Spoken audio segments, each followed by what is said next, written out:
வாங்க சார், என்ன வேணும்? அப்பா, எனக்கு பாப்கார்ன் ஐஸ்கிரீம் வேணும். இந்தப்பா தம்பி பையன் கேட்டது கொடு. கேஸா ஜிபேவா? ஜீப்லாம் என்கிட்ட இல்லப்பா, எக்ஸல் எவிட்டுட்டே இருக்கு. சார், பாப்கார்ன் 1200 ரூபா, ஐஸ்கிரீம் 450 ரூபா சார். அந்த படத்துக்கு டிக்கெட்டே 100 ரூபாவா? பையனோட குஞ்சு இது கூட இல்ல அந்த ஐஸ்கிரீம், அதை போய் 450 ரூபான்னு சொல்றீங்க? இங்க இதான் சார் ரூல்ஸ். அவ்வளோலாம் கொடுக்க முடியாது.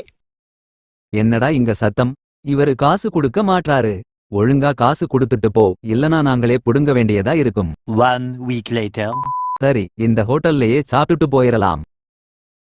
டேய் நீயா? ஆமா சார், என் ஹோட்டல் தான். சரி, இலைய போடு. மாட்டுனாண்டா பம்பர் கட்ட மண்டையன். வேணாம்பா, அவங்கலாம் பெரிய ஆளுங்க, அவங்கள பத்தி உங்களுக்கு தெரியாது. உன் அப்பன் யாருன்னு உனக்கு தெரியலடா. பில்லு எவ்வளோ? என்னடா 2 தோசைக்கு 1400 ரூபா போட்டிருக்க? தோசை 15 ரூபா தான். ஆனா அது ஊத்தி சாப்பிட்டீங்களா சட்னியும் சாம்பாரும், அது 250 ரூபா. நீங்க வச்சு சாப்பிட்டீங்களா வாழையில, அது 350 ரூபா. நீங்க உட்காந்துட்டு இருந்தீங்களா பெஞ்சு, அது ஒரு 500 ரூபா. என்னடா ரிவெஞ்சா? இப்போ நான் எடுக்கிறேன் பாருடா ரிவெஞ்ச். ஹலோ ஃபுட் சேஃப்டியா? இங்க கேட்டு போன சாப்பாடுலாம் கஸ்டமருக்கு போடுறாங்க, சீக்கிரம் வாங்க. ஓகே சார், வந்துட்டே இருக்கோம். ஆப்பு ஆண்டி வேடா.